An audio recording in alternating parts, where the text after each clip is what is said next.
अस्सलाम वालेकुम। Iran America मुज़ाकरात के हवाले से पाकिस्तान ने अपनी सफारती कोशिशें जो हैं उसमें काफ़ी तेज़ी पैदा कर दी है और इस वक्त पाकिस्तान के interior minister Mohsin Naqvi Tehran के अंदर ईरानियन लीडरशिप के साथ मुज़ाकरात कर रहे हैं और ख़ुद ईरानियन जो लीडरशिप है वो मिलिट्री और पासदारान के साथ भी इंटरेक्शन कर रही है। आज की एक इम्पॉर्टेंट न्यूज़ डेवलपमेंट ये थी कि मुज्तबा खामेनेई साहब की तरफ से कहा गया कि जो अफजूदा यूरेनियम का स्टॉक पाइल उनके पास है कुछ 450 किलो का, वो ईरान में ही रहना चाहिए, ईरान से बाहर नहीं जाना चाहिए। ये अगर वो लाइन फॉलो करते हैं तो मुज़ाकरात आगे नहीं चलेंगे, क्योंकि अमेरिका इस मसले के ऊपर फ्लेक्सिबल नहीं है। तो ईरान को एक पोजीशन लेनी पड़ेगी कि चाइना या रूस के साथ किसके साथ वो कंफर्टेबल हैं, किसके साथ उनका अरेंजमेंट है। 2015 में रूस के साथ उनका अरेंजमेंट है। तो ये वाली अफजूदा यूरेनियम एनरिच्ड यूरेनियम जो है उन्हें किसी एक मुल्क के हवाले करनी पड़ेगी। बाकी मसलों के ऊपर अब कुछ बहुत ज़्यादा लगता है फ्लेक्सिबिलिटी मौजूद है। ईरान ये चाहता है कि पहले जंगबंदी का एक मुआहदा जो है लेटर ऑफ इंटेंट साइन किया जाए और उसके बाद 1 माह तक मुज़ाकरात करके न्यूक्लियर के ऊपर एक डील की जाए, हुर्मुज़ के ऊपर भी डील की जाए, सैंक्शंस के ख़ात्मे का मुतालबा करता है। इसी तरीके से उसके जो एसेट्स फ्रीज़ किए गए हैं उसको अनफ्रीज़ करने का मुतालबा शामिल है। लगता यह है कि उन इशूज़ के ऊपर फ्लेक्सिबिलिटी दोनों तरफ से आ जाएगी। जो न्यूक्लियर वाला कोर इशू है वो अभी अटका हुआ है। पाकिस्तान के आर्मी चीफ़ के मुतल्लिक़ भी खबर ये थी फील्ड मार्शल की कि वो मुमकिन तौर पर अगर पेशरफ्त होती है तो दोबारा तेहरान जाएंगे, लेकिन अभी तक वो डेवलपमेंट हमारे पास अमली तौर पर सामने नज़र नहीं आई और ऑफिशियल चैनल से उसके मतलब कुछ ज़्यादा कहा भी नहीं जा रहा। तो हमने वफाकी वज़ीर दिफा ख्वाजा मोहम्मद आसिफ साहब उनसे मुख्तसर से 2-4 सवाल किए हैं। स्टार्ट उसी से करते हैं, फिर प्रोग्राम को आगे बढ़ाते हैं। ख्वाजा साहब बहुत शुक्रिया आप हमारे साथ शामिल हो रहे हैं। ये बताइएगा कि ईरान अमेरिका मुज़ाकरात कुछ अपडेट हो तो शेयर करिए हमारे साथ। ये कच्ची बात है, अभी कोई फाइनलाइज नहीं हुई, लेकिन ये जरूर है कि उम्मीद जो पिछले 2-4-5 दिन में जरा कमजोर हो गई थी वो दोबारा स्ट्रॉन्ग एक्सपेक्टेशंस के कोई ना कोई जो है वो निकल आएगा। फील्ड मार्शल साहब के मुतल्लिक़ इतला थी कि वो जुमेरात को फैसला करेंगे कि उन्हें दोबारा तेहरान जाना चाहिए या नहीं जाना चाहिए। कुछ इसके ऊपर update? I think it's speculation, लेकिन अगर कुछ इससे कोई हो सकता हो तो डेफिनेटली जो है हम तो पहले भी जो है वो हमने जो अब्दुल मकतूर जितनी भी कोशिश हो सकती थी पहले भी की है और अब भी तैयार है हम करने के लिए, लेकिन ये कोई मीडिया की स्पेकुलेशन है। ईरान जंग के बाद इस पूरे खित्ते की सूरत हाल चेंज होगी। ये पाकिस्तान और सऊदी अरब का जो स्ट्रेटिजिक डिफेंस पैक्ट है, क्या इसके अंदर आपके जो बयान जाहिर करते हैं कतर और तुर्की दोनों के शामिल होने के इम्कानात हैं? इस हवाले से कुछ अमली तौर पर पेशरफ्त है, मामला आगे बढ़ रहे हैं? मेरे ख्याल के कोई इसमें जो है मैं इस पे कंक्लूजन या ड्रॉ कर सकूं, लेकिन एक बात जो है वो जरूर है कि अगर किसी वक्त जो है दोनों ममालिक यानी पाकिस्तान और सऊदी अरेबिया और बाकी दोस्त ममालिक जो हैं को इसको एक्सपेंड करना चाहते हैं यानी शमूलियत इख्तियार करना चाहते हैं तो इसको कोई पॉसिबिलिटी के रेल में जरूर देखना चाहिए जो है। बाकी मुझे इसमें कोई डेफिनेटिव बात करने से मैं गुरेज करूंगा, क्योंकि कोई इसमें अभी तक कोई कंक्लूड नहीं हुई कोई बात जो है। अल्लाह करे कोई इस किस्म का एक्सपेंशन हो जाए ताकि मुस्लिम उम्मा जो है वो एक प्लेटफॉर्म पे इकट्ठी हो सके और अपना दिफा कर सके। इंतशार का अगर हम शिकार रहे मुस्लिम ममालिक जो हैं तो फिर यही हो रहा है जो ये ट्रेजेडीज आफ्टर ट्रेजेडीज जो हैं वो हो रही हैं और पिछले सालों से जो है वो गजा में जो हो रहा है, फ़लस्तीन में जो हो रहा है, लेबनान में जो हो रहा है, ये सारा का सारा जो है मेरा ख्याल है कि एक मैं इस वक्त इत्तेहाद की जितनी ज़रूरत है कभी इतनी ज़रूरत नहीं थी जितनी आज ज़रूरत है। ख्वाजा साहब, हमारे ईस्टर्न नेबर जो है उसके कोई अज़ाइम अच्छे नहीं है, उस वाले बॉर्डर की सूरत हाल भी ख़राब है, अफ़गानिस्तान वाले मामला भी वल्नरेबल हैं और जो इंडियन लीडरशिप के बयानात हैं उससे कुछ तलखी नज़र आती है, उनके कुछ अज़ाइम अच्छे नहीं नज़र आते। आपका रद्द-ए-अमल? देखिए, बज़ाहिर तो इस वक्त जो लग रहा है कि वो अफ़गानिस्तान को प्रॉक्सी के तौर पे इस्तेमाल कर रहे हैं और अफ़गानिस्तान इस्तेमाल हो रहा है। जो भी इंकर्जन्स हो रही हैं from across the border from Afghanistan, उनके पीछे भारत है। जो पिछले साल जिस तरह उनको शिकस्त फाश हुई है, जिस तरह उनके तमाम तर अज़ाइम जो है मट्टी में मिल गए हैं, तो उसके बाद जो है मेरा नहीं ख्याल कि आई कुड बी रॉन्ग, लेकिन मेरा नहीं ख्याल कि कोई और एडवेंचर करने की जरूरत करें। लेकिन एक वॉर ऑफ एट्रिशन जो है उन्होंने जारी रखी हुई है, जिसमें अफगानिस्तान काबिल हुकूमत जो है वो उनका आलाकार बनी हुई है। ख्वाजा साहब, पाकिस्तानी वज़ीर आज़म चाइना जा रहे हैं और पाकिस्तान का इरादा ये है कि J-10C ये तैयारे भी हम मज़ीद हासिल करेंगे, जो मार्का हक में जिन्होंने बहुत ज़्यादा कामयाबी हासिल की, और J-35 उसके मुतल्लिक भी खबर ये है कि हम चाइना से हासिल कर रहे हैं। क्या अपडेट्स हैं? मलिक साहब, मैं ये असले की बाइंग जो है ये एक कॉन्फिडेंशियल सी बात होती है कि हम इससे क्या किस तरह खरीद रहे हैं। लाजमी तौर पे हमारी ज़रूरत है कि हम मसलात खरीदें, अपनी दिफा को मजबूत करें, हम अपनी दिफा में जितना भी इन्वेस्ट कर सकते हैं। अभी आपने बात की है हिंदुस्तान की और अफगानिस्तान की। We have two hostile neighbours on both sides, on the east and west. तो उस सूरत में हमें जो मॉडर्न इक्विपमेंट जो है, जो भी इस वक्त दुनिया में रिवाज में है, उसको लेने का, उसको बाय करने का, अपने फ्लीट में शामिल करने का, अपने आर्सेनल में शामिल करने का पूरा हक है, हम इस्तेमाल करते रहते हैं। ख्वाजा साहब, जो चाइना और पाकिस्तान के बाहमी ताल्लुकात हैं उसकी 75वीं सालगिरह है, तो इक़्तिसादी मैदान में भी हमारे ताल्लुकात, CPEC हमारे सामने बड़ी मिसाल है उसकी, और दिफाई शोबे में भी जो दो तरफ़ा ताल्लुकात हैं उसमें काफ़ी आगे फैलाव आ रहा है, बढ़ रहे हैं आगे मामलात। कुछ उस पर रोशनी डालिए। मैं बिल्कुल मकसद इसकी होप करनी चाहिए, और ये जरूरत भी है। आपने देखा होगा रिसेंटली मीडिया में भी आ रहा है कि इसमें कोई CPEC का जो है रिवाइवल जो है, या CPEC 2 जो है, इस तरह कोई आए। हमें जरूरत है, both economically speaking and militarily जो है, उस नुक्ता नजर से कि हम दिफाई अपनी कोऑपरेशन भी उनसे बढ़ाएं, और जो CPEC के हवाले से जो है कोऑपरेशन जो है उससे इस्तेफादा करें। हमने आज से 12-13 साल कबल जो है बड़ा एक्सटेंसिवली जो है लार्ज इन्वेस्टमेंट जो है चाइनीज की यहाँ पे हुई है, पावर सेक्टर में भी और दूसरे सेक्टर्स में भी, कम्युनिकेशन के सेक्टर में भी। तो जो भी इस वक्त हो सकता है हमारी डेवलपमेंट के सिलसिले में वो ज़रूर करना चाहिए। और हमारा रिलेशनशिप जो है बड़ा रोबस्ट रिलेशनशिप है चाइना के साथ, उसमें सारी मल्टी डायमेंशनल रिलेशनशिप है। तो ये बिल्कुल पॉसिबिलिटी है, और इंशाल्लाह ताला इस प्राइम मिनिस्टर के अच्छे नतीजे निकलेंगे। इस्लामाबाद स्टूडियोज़ में हमारे साथ हैं खुर्रम दस्तगीर साहब, सीनियर रहनुमा PMLN के, फॉर्मर डिफेंस और ट्रेड मिनिस्टर भी हैं। सर, बहुत शुक्रिया आप हमें ज्वाइन कर रहे हैं। सरदार मसूद खान, पाकिस्तान के नामवर सफारतकार और former president Azad Jammu and Kashmir भी हमारे साथ हैं। सरदार साहब, आपको भी खुशामदीद कहता हूँ। सर, ईरान वाले मसले के ऊपर कोई पेशरफ देखते हैं? मोहसिन नकवी साहब 4-5 रोज़ क्याम के बाद हार्डली 24 घंटे उन्होंने पाकिस्तान गुजारे और फिर दोबारा इस वक्त तेहरान में वो मौजूद है।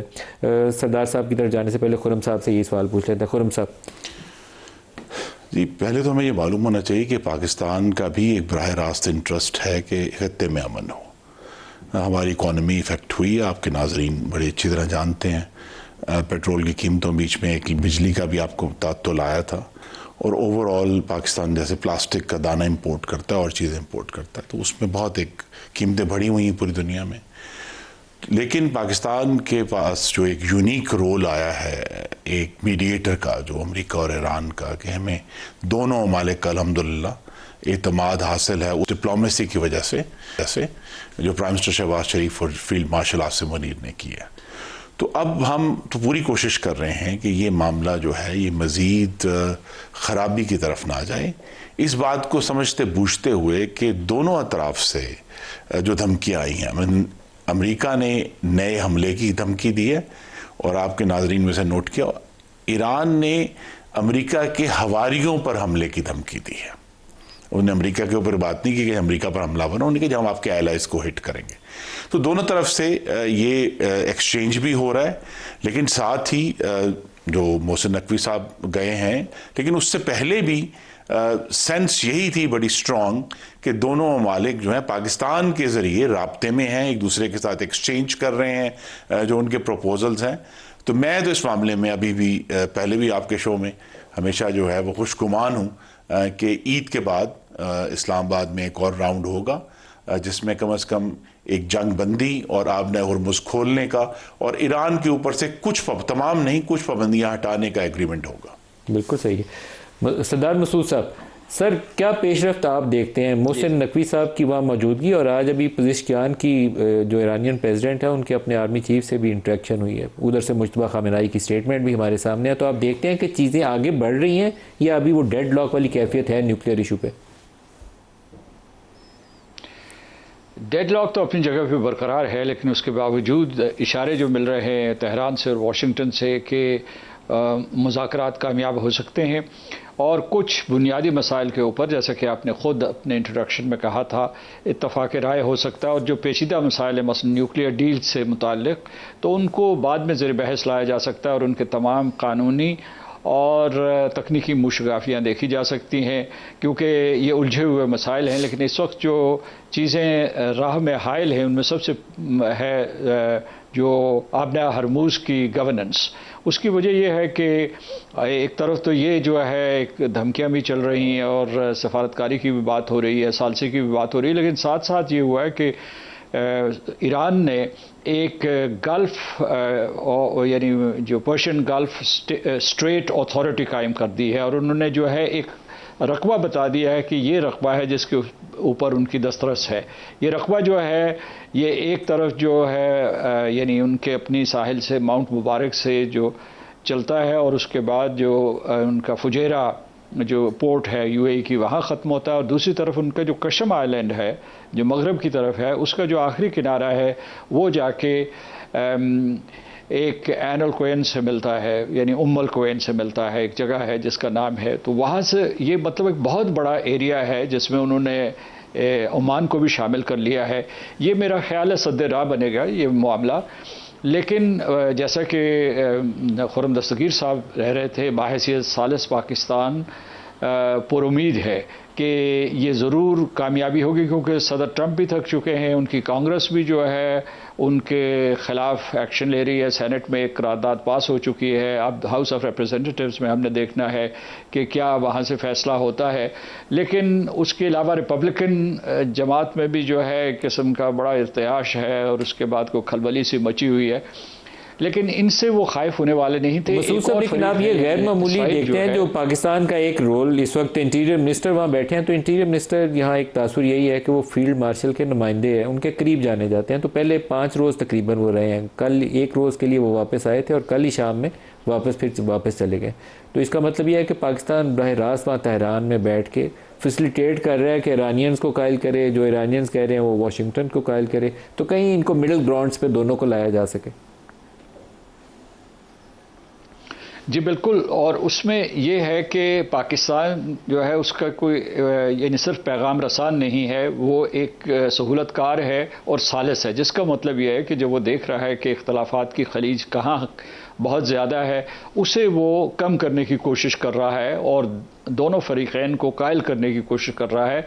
ये लास्ट डिच एफर्ट्स हैं जो कि हो रही हैं, क्योंकि सदर ट्रंप भी मजबूर हैं और इधर पासदाराना इनकलाब जो हैं उनका हाथ भी ट्रिगर के ऊपर है। और जैसा कि खुर्रम दस्तगीर साहब ने कहा था कि उन्होंने कहा कि इस मरतबा जो हमला करेंगे वो सरप्राइजेस देंगे। सरप्राइजेस का इशारा जो है वो एक न्यूक्लियर हथियार की तरफ हो सकता है। और दूसरा उन्होंने कहा है कि इस पहले जो जंग हुई थी उसमें इस खत्ते को उन्होंने रिटेलिएट किया था, इस खत्ते से बाहर हो जाएंगे जिसका। और दूसरा जो मैं एक अभी थोड़ी देर पहले जिक्र कर रहा था कि असल में इसराइल के वज़ीर आज़म और सदर ट्रंप की एक बड़ी लंबी गुफ्तगू हुई है, 1.5 घंटा रही है, और वज़ीर आज़म नेतन्याहू ने उनको कहा है कि आप दोबारा ज़रूर हमला करें, उनमें शदीद इख्तलाफ हो गया है। और उसके अलावा ये है कि इसी वक्त का फ़ायदा उठाते हुए जो इंटेलिजेंस कम्युनिटी है, जिसे वो आईसी कहते हैं, उन्होंने कोई ऐसे आदाद व शुमार जारी किए हैं जिसके मुताबिक वो ये कह रहे हैं कि ईरान के पास जो अपने जो ड्रोन्स बनाने की कैपेसिटी थी वो दोबारा से बहाल हो गई है और वो हज़ारों की तादाद में ड्रोन बना लेंगे। मिसाइल कैपेबिलिटी जो उनके ज़ेर ज़मीन थे, जो मिसाइल या और प्रोजेक्टाइल्स थे, वो भी निकाल रहे हैं और वो एकदम 6 महीनों में फ़ाल हो जाएंगे। और जो 3 बुनियादी अहदाफ थे वो अमेरिका ने हासिल नहीं किए, यानी मतलब है कि न्यूक्लियर डील और उसके बाद रिजीम चेंज, और तीसरा ये था कि उनकी मिसाइल कैपेबिलिटी को डिग्रेड करना। एक चौथा भी था कि जो इराक़ या लबनान और यमन में उनके हलीफ हैं ईरान के, उनको ख़त्म किया जाए। यहाँ मैं आपको ये भी जिक्र कर दूँ, अगर आप इजाज़त दें, तो वो जो कह रहे थे, जो आप ख्वाजा साहब से बात कर रहे थे, अगर उसके ऊपर आप इजाज़त दें तो मैं गुफ्तगू करूँ, वरना मैं यहीं अपनी बात ख़त्म करता हूँ। जी आप कर लीजिए कमेंट, फिर मैं खुर्रम साहब की तरफ आऊँगा।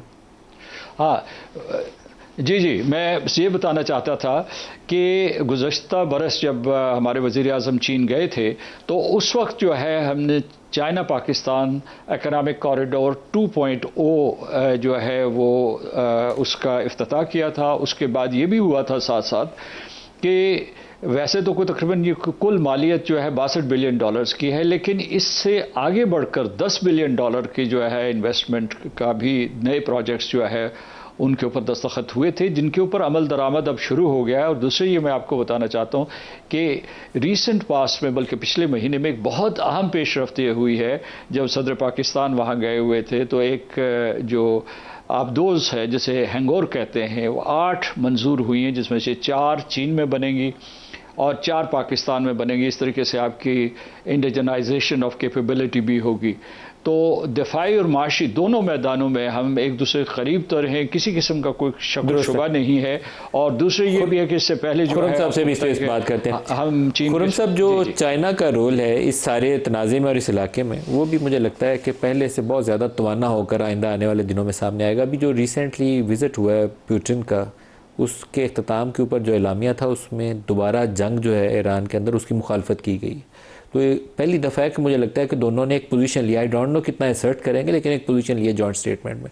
आप देखते हैं कि इस आइंदा जो जंग का फैसला करेंगे अमेरिकी सदर, उसके अंदर इस जॉइंट स्टेटमेंट का भी एक वजन शामिल होगा।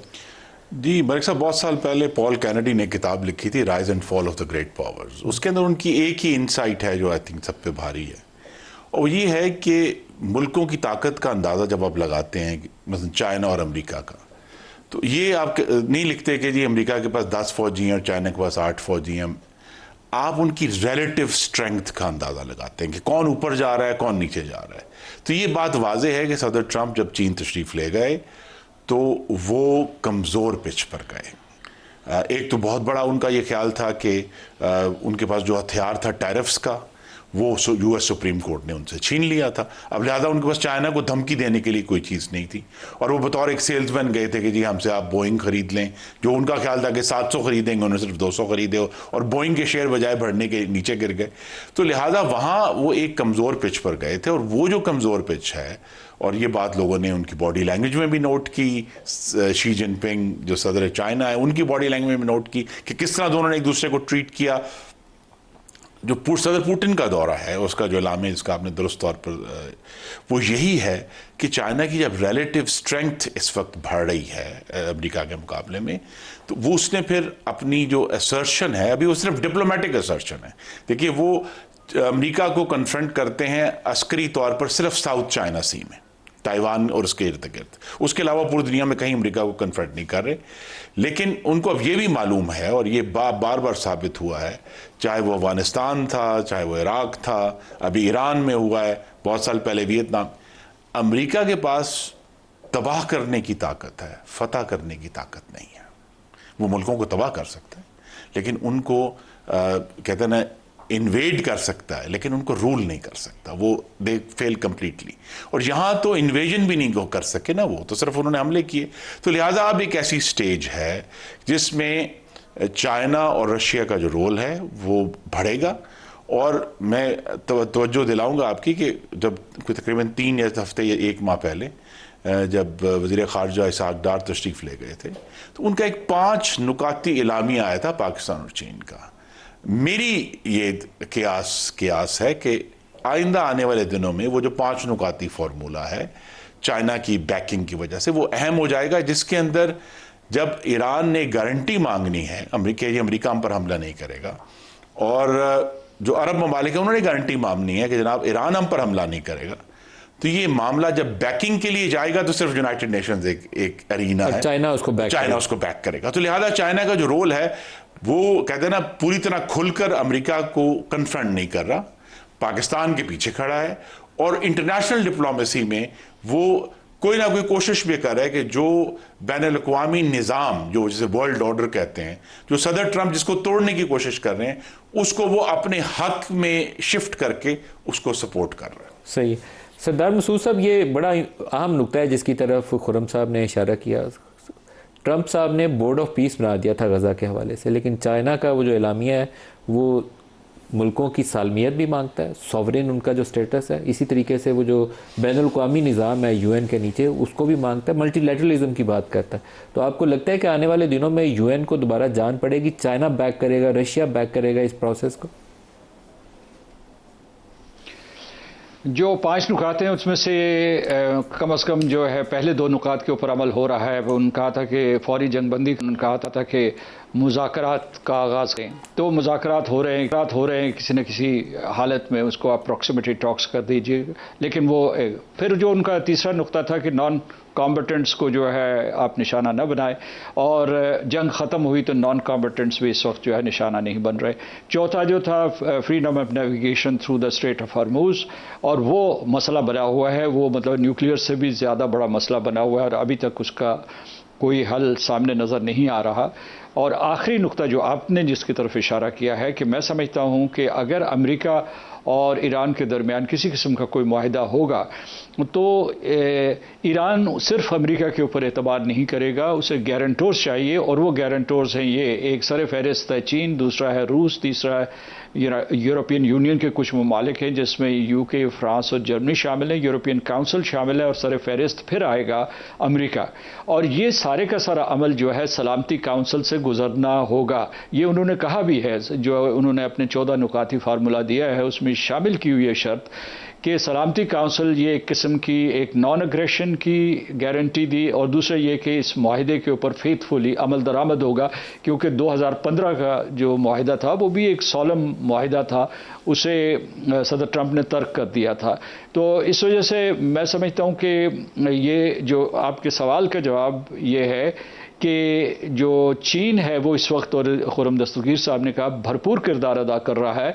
लेकिन एक थोड़ा सा मैं इजाफा करूं कि एक एतबार से देखा जाए तो अमेरिका और चीन मुतसादम हो गए हैं, क्योंकि जब सदर ट्रंप ने वहाँ दौरा किया तो उस वक्त उन्होंने 3 मसाइल थे। तिजारत थी, तिजारत के बारे में तफसीलात बता चुके हैं खुर्रम साहब। दूसरा था ताइवान के ऊपर सदर शी जिनपिंग ने सख्त तरीन बयान दिया। उन्होंने कहा कि आप ज़रा सोच समझ के कोई कदम उठाइएगा वरना आप और हम मुतसादम हो सकते हैं।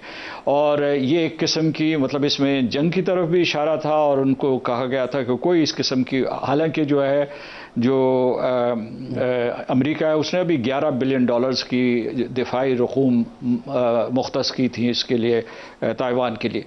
लेकिन जो फिर बाद में सदर पुतिन का और सदर शी जिनपिंग का एलामिया आया है उसमें इस धमकी को मज़ीद बढ़ाया गया। उनका ये जंगल का कानून नहीं चलेगा, और सख्त तरीन अल्फाज इस्तेमाल किए गए हैं कि किसी एक मुल्क को यह हक़ नहीं पहुँचता कि वह उभरते हुए ममालिक को या दूसरे ममालिक उनकी तरक्की को रोके। और इसका इशारा ईरान की तरफ भी है, क्योंकि जिस एलामिया का आप जिक्र कर रहे हैं उसमें 3 चीज़ें जो है वो कही गई थी कि भाई किसी मुल्क की खुद मुख्तारी, उसकी जो है पॉलिटिकल इंडिपेंडेंस के ऊपर हमला नहीं होना चाहिए। कि जो सदर ट्रंप का दौरा हुआ उसके बाद एक पुराना लतीफ़ा वाशिंगटन में हुआ, उन्हें कहा जी कि आप वाशिंगटन गए थे, चाइना गए थे, आपको क्या मिला? उन्होंने कहा एग रोल्स उन्होंने कहा चाइना को क्या मिला, उन्होंने कहा ताइवान, क्योंकि सदर ट्रंप ने सदर शी जिनपिंग की सख्त तरीन चाइना की गुफ्तगू के जवाब में कोई लफ्ज़ नहीं बोला। और मेरे ख्याल में उन्होंने होल्ड बैक कर दिया, वो जो असले वसले की डील है वो भी होल्ड बैक कर दिया। खुर्रम दस्तगीर साहब, सरदार मसूद साहब, दोनों का शुक्रिया। ब्रेक ले लें, ब्रेक से वापसी पे बजट सर पर है और पाकिस्तान की इकॉनमी को बहुत से चैलेंजेस का भी सामना है, उसके ऊपर बात करेंगे। हमारे साथ रहिए।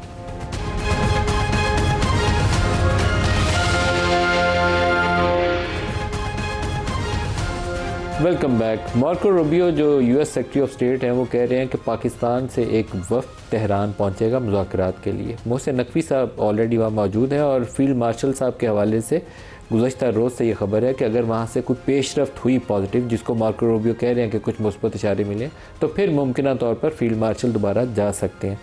हमें ज्वाइन कर रहे हैं यूनुस ढागा साहब और हम डिस्कस करेंगे दो चैलेंजेस जो ईरान वॉर के बाद ज़्यादा बढ़कर आ गए हैं सामने। एक एफएओ ने कहा है कि अगले 6 से 12 माह के अंदर फूड प्राइसेस का बहुत बड़ा दुनिया में बहरान आने वाला है। और दूसरी खबर यह है, रॉयटर्स ने जारी की है, उन्होंने कहा यूरोप की इकॉनमी बैठने वाली है ईरानियन वॉर के बाद। तो यूनुस ढागा साहब, पाकिस्तान की इकॉनमी की बात करें तो हमारी ग्रोथ पहले ही बैठी हुई है, इन्फ्लेशन हमारा पहले ही ऊपर है, ट्रेड में भी कोई 32 अरब डॉलर का डेफिसिट हम कर चुके हैं 10 महीनों के अंदर, 8-9 अरब डॉलर मजीद हो जाएगा, 40 क्रॉस कर जाएंगे। तो बजट में कैसे चीज़ों को दुरुस्त करें?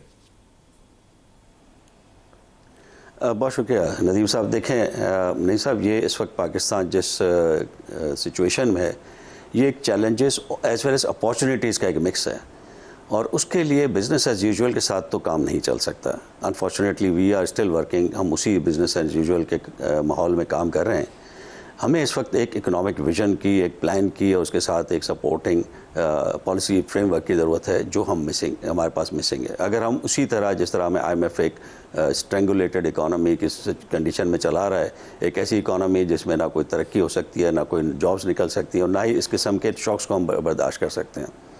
ये तो एक बात है कि पाकिस्तान में उस तरह का फर्टिलाइज़र वगैरह का बहरान नहीं है, तो किसी न किसी हद तक उस तरह का फूड का बहरान इंशाल्लाह नहीं होना चाहिए। लेकिन फिर भी हमारी जो इंपोर्ट्स हैं पाम ऑयल की और दालों की, उसकी कीमतों पे फ़र्क पड़ेगा, इन्फ्लेशन का असर होगा। हमारा इस वक्त जो हमारे होना चाहिए वो ये होना चाहिए कि हमारी इस वक्त जो पूरा गल्फ़ का एरिया है वो इन्वेस्टमेंट के लिहाज से इनसिक्योर हो चुका है। हमारे पास अगर एक प्रॉपर इन्वेस्टमेंट पॉलिसी के साथ और एक ठीक लाएअमल के साथ हम चलाने की कोशिश करें तो इन्वेस्टमेंट हम यहाँ पे ला सकते हैं, ख़ासतौर पर उन स्ट्रेंडेड इन्वेस्टमेंट जो कि पाकिस्तानियों की उधर उधर फंसी हुई है। ये तो एक बात होगी। दूसरी जहाँ तक बात है फूड सिक्योरिटी की, तो उसमें भी इस वक्त हमारे पास काफ़ी गुंजाइश है कि हम थोड़ा सा अपना प्रोडक्टिविटी पे और उनकी एक वॉर फुटिंग पे काम करने की ज़रूरत है। मैंने जैसे कहा कि बिज़नेस एज यूजुअल में नहीं होगा, लेकिन वॉर फुटिंग पे अभी तक हमें ऐसा कोई नज़र नहीं आ रहा कि हमारे यहाँ किसी को ये गवर्नमेंट लेवल पे उस तरह का कोई पॉलिसी का हमें नज़र आ रहा हो कि जी हम इस वक्त बहुत ही इमरजेंसी पॉलिसीज़ बना रहे हैं, जो ना कि सिर्फ अभी इन हालात के लिए बल्कि आगे भी इन्वेस्टमेंट्स को और हमारी प्रोडक्टिविटी को इम्प्रूव हम कर सकें। तो इस चीज़ों में जब तक कि हम यूनुस ढागा साहब, ग्रोथ हमारी पिछले जो 3-4 साल के नंबर है ना, वो बहुत ही वो बंदे को मायूस कुन नंबर है, परेशान करने वाले नंबर है। 2.5 से 3.5% का नंबर है 4 सालों का, और उतनी हमारी पॉपुलेशन ग्रोथ है। तो अनएम्प्लॉयमेंट सिर्फ हम जनरेट कर रहे हैं पाकिस्तान में और कुछ पैदा नहीं कर रहे। तो कोई ऐसा तरीका है कि हम कोई एमनेस्टी टाइप इन्वेस्टमेंट के लिए, मैं ये टर्म पॉपुलर नहीं है, लेकिन कुछ ऐसी स्कीम लाएं कि कुछ एरियाज आइडेंटिफाई कर दें कि इन एरियाज़ में इन्वेस्टमेंट आएगी तो हम क्वेश्चन नहीं पूछेंगे, गल्फ़ से आए, दुबई से आए, सऊदी अरब से आए, कतर से आए, जहाँ से भी आए। सर ये हमने पहले भी किया था और मेरा ख्याल है कि पहले हमने ये कर दिया, एक जो बड़ी ज़्यादती की गई पाकिस्तान के साथ और पाकिस्तान की इकॉनमी के साथ, कि वो 2 एमनेस्टीज़ जो आई थी, दोनों में हमने जो बाहर पैसे रखे हुए थे उसको हमने उधर ही लीगलाइज़ कर दिया। तो बाहर बैठे बैठे हमने तकरीबन 18 से 20 अरब डॉलर हमने उनको, वरना उस वक्त भी मैंने जो, और हम जैसे लोग थे वो कहते थे कि जी पाकिस्तान के अंदर जो पैसा लेके आए उसको आप करें रेगुलराइज, उसको आप वाइट कर दें, जो नहीं लाता पाकिस्तान में तो उसको हम बाहर बैठे क्यों हम करें। लेकिन हमने वो भी कर दिया, 18 से 20 अरब डॉलर हम बाहर ही हमने उसको कर दिया। बाद में उसके ऊपर हम टैक्स वगैरह, कैपिटल गेन टैक्स वगैरह लगाने की कोशिश करते रहे। लेकिन जैसे आपने ग्रोथ की बात की ना, तो नदीम साहब जब हमारी पॉलिसी एंटी ग्रोथ है, हमारी पॉलिसी IMF की, हम बिल्कुल अंधाधुन का IMF के पीछे चल रहे हैं, हमारी मॉनेटरी पॉलिसी कॉन्ट्रैक्शनरी है, हमारी टैक्सेशन पॉलिसी कॉन्ट्रैक्शनरी है। एक 50-60% के टैक्सेशन के ऊपर ना इन्वेस्टमेंट आ सकती है, चाहे पाकिस्तानी कितना भी बाहर से इन्वेस्टमेंट लाने की कोशिश करें या हम फॉरेन इन्वेस्टर की कोशिश करें। इतने बड़े टैक्स फ्रेम जो आपका टैक्स की रिजीम है इतनी सख्त किस्म की, प्यूनिटिव किस्म की, इसमें कौन पाकिस्तान में पैसा लाएगा। उसके साथ साथ आप देखें कि आपका जो मॉनेटरी पॉलिसी है, अब 3 से 4% आप रियल इंटरेस्ट रेट रखते हैं, कभी कभी 7-8% भी होता रहा है माजी में। तो इस किस्म के रियल इंटरेस्ट रेट के ऊपर ना इकोनॉमी चलती है ना इंडस्ट्री चलती है। जो आपकी चलती हुई इंडस्ट्री में प्रॉब्लम्स हो रहे हैं तो नई इन्वेस्टमेंट का तो सवाल ही पैदा नहीं होता। आप जब तक के, वही मैंने अर्ज़ किया कि जब तक पॉलिसी आपका जो प्लान है, इकोनॉमिक प्लान, वो कहता है जी 6 से 7% ग्रोथ चाहिए, और आप उसके साथ साथ फिर इस किस्म की पॉलिसीज़ रखते हैं जो कि कॉन्ट्रैक्शनरी पॉलिसी है। तो ये जो तजादात है हमारी पॉलिसी में। सर आज IMF की स्टेटमेंट आई है ढाका साहब, अगर आपने देखी हो तो वो तो कहते हैं कि टाइट मॉनेटरी पॉलिसी जारी रखेगा स्टेट बैंक ऑफ पाकिस्तान। तो आप उसको एज्यूम कर सकते हैं कि वो इंटरेस्ट रेट को नीचे नहीं लाने देंगे, बल्कि तवक्को रखेंगे आप कैसे एक आध फीसद और ऊपर जाए। ग्रोथ का रास्ता दिखाएंगे आपको तो फिर फ्लैट ग्रोथ रहेगी। हमारा प्रॉब्लम ये है कि हम बोरोड मनी के साथ साथ बोरोड आपका विजन के भी आदी हो चुके हैं। वो हमें बताते हैं कि हमारी इकोनॉमी कैसे चलानी है, तो हम जब तक अपने आप कुछ सोचना शुरू नहीं कर सकेंगे, जब तक हमारा जहन बंद है, तब तक हम कुछ नहीं कर सकते। हमें खोलना पड़ेगा अपना जहन, हमें सोचना पड़ेगा कि IMF के अलावा हम खुद भी सोच सकते हैं पाकिस्तान के बारे में। और पाकिस्तान में सर है, अपॉर्चुनिटीज़ हैं, हम खुद ही। अब देखें ना, अब आप ये देखें, अभी हुआ है पिछले दिनों IPO, 6 अरब की उनको ज़रूरत थी, उनको 70 अरब के उसमें आ जाए सब कुछ। इतना पैसा है ना इन्वेस्टमेंट के लिए लोगों के पास, 11-12 गुना उनके पास वो सब्सक्रिप्शन आई है। इसी तरह आप देखें कि मुख्तलिफ मौक़ों के ऊपर प्राइवेटाइजेशन जब PI की हो रही थी, दूसरी पार्टी ने भी तकरीबन 125 अरब रुपए की उन्होंने बोली लगा दी, तो उनके पास था नहीं। तो पैसा है, इन्वेस्टर बैठा हुआ है, काफ़ी कैश के साथ बैठे हुए हैं पाकिस्तान के अंदर इन्वेस्टर्स, लेकिन आपकी पॉलिसीज़ लोकल इन्वेस्टर्स को भी साथ नहीं दे रही है। तो हमें कोशिश तो पहले लोकल इन्वेस्टर्स हमारे जब आएंगे इस पॉलिसी को समझेंगे कि ये हमारी तरक्की की पॉलिसी है। इस वक्त तो IMF के कहने के ऊपर सिर्फ उसकी खसारे की और जिसको कहना चाहिए लो ग्रोथ की पॉलिसी के ऊपर है। इसके ऊपर तो ना आपकी इन्वेस्टमेंट आ सकती है, ना इंडस्ट्री ग्रो कर सकती है, और ना ही जॉब्स क्रिएट कर। आप देखिए कितनी महंगाई, गुर्बत बढ़ाते रहे पिछले IMF के प्रोग्राम में पूरे में, कहाँ से कहाँ हमारी गुर्बत पहुँच गई, कहाँ से कहाँ हमारी अनएम्प्लॉयमेंट पहुँच गई। और 24-25 प्रोग्रामों में आपने कहीं पाकिस्तानी सरकार का विजन देखा है? 24-25 प्रोग्रामों में वो एक ही चीज़ कहते हैं, रुपया डिवैल्यू कर दो, बिजली के रेट बढ़ा दो, पॉलिसी रेट इंक्रीज कर दो। इसके अलावा कभी कोई चीज़ उन्होंने नहीं बताई, और हम वही करते हैं। वही ना, तो IMF के प्रोग्राम से हम ये एक्सपेक्ट करें। अब अच्छा, ये सिर्फ गलती गवर्नमेंट की नहीं है, हमारे बहुत सारे आप देखें जो माशी एक्सपर्ट्स हैं, जो अपने इकोनॉमिस्ट हैं, वो भी ये समझते हैं कि जी IMF प्रोग्राम जी स्टेबिलिटी मुल्क में लाएगा। ये स्टेबिलिटी होती है इतनी बड़ी अनएम्प्लॉयमेंट, इतना आपका जो था, आपका जो कर्जे हैं वो 20 अरब से अब 93-98 अरब हो चुके हैं। अब ये कौन सी स्टेबिलिटी, खरबों में पहुंचा, 98 खरब 23 खरब से। तो ये कौन सी स्टेबिलिटी आप मुल्क में ला रहे हैं, और इसको कौन स्टेबिलिटी कहता है? लेकिन हमारे बहुत से आपको माशी माहिरीन कहते हैं नहीं जी IMF बहुत ज़रूरी है, IMF में अगर हम नहीं होंगे तो पता नहीं मुल्क के साथ क्या हो जाएगा। तो ये खौफ, एक बेएतमादी अपने अंदर, और मुल्क के जो रिसोर्सेज के ऊपर एतमाद ना होना, और पॉलिसीज़ जब इस तरह की हम बना देंगे तो ये तो हमारे एग्जिस्टिंग इन्वेस्टर जा रहे हैं, तो इसमें इन्वेस्टर नई कौन सी आएगी? बेशक सारी दुनिया के हालात ख़राब हो जाएँ, लेकिन जब तक हमारे हालात ठीक नहीं करेंगे, हम लोगों को अट्रैक्टिव पॉलिसीज़ नहीं देंगे, तो इन्वेस्टर हमारा सबसे पहला आपका टेस्ट होता है लोकल इन्वेस्टर। लोकल इन्वेस्टर कहाँ जा रहा है आपका? इस वक्त लोकल इन्वेस्टर साइड लाइन्स पे बैठ के देख रहा है पॉलिसीज़ को ठीक होने के लिए। अब इस बजट में अगर आप इस तरह की इंडिकेशंस देते हैं, फॉर एग्जांपल आप कहते हैं जी हम टैक्स को रिड्यूस करते हैं, हम NFC को ठीक करेंगे, क्योंकि NFC यकीनन एक बहुत बड़ा इम्पेडिमेंट है फेडरल गवर्नमेंट के लिए आगे बढ़ने में। और फिर इंटरेस्ट रेट को आपको देखना चाहिए कि रियल इंटरेस्ट रेट 1 या 2% से ज़्यादा कभी भी नहीं होना चाहिए, ताकि वहाँ से आपकी फेडरल गवर्नमेंट जो बजट के अंदर गुंजाइश निकलेगी। तो एक तो आप इंटरेस्ट रेट से आप गुंजाइश निकाल सकते हैं, मुनासिब करें, मैं नहीं कहता हूँ लो कर दें बिल्कुल, और उसके साथ साथ आप NFC को ठीक करें, तो ये 2-3 हज़ार अरब की आप with in this budgetary system आप कर सकते हैं, जिससे आप टैक्सेस को लो करने की तरफ जा सकते हैं। मैं आपकी इस तजवीज़ से मुकम्मल इत्तेफाक करता हूँ। NFC ने पाकिस्तान के फेडरल बजट का बेड़ा गर्क कर दिया, और इसको रिव्यू करने पे जो मुखालफत करता है मुझे उसकी बिल्कुल हैरत होती है अकल के ऊपर। पाकिस्तान का बजट ही मतवाजन कभी नहीं बन सकता इस NFC के होते हुए। बहुत शुक्रिया आपका यूनुस ढाका साहब, आज के प्रोग्राम से इतनी इजाज़त दी। अल्लाह हाफ़िज़।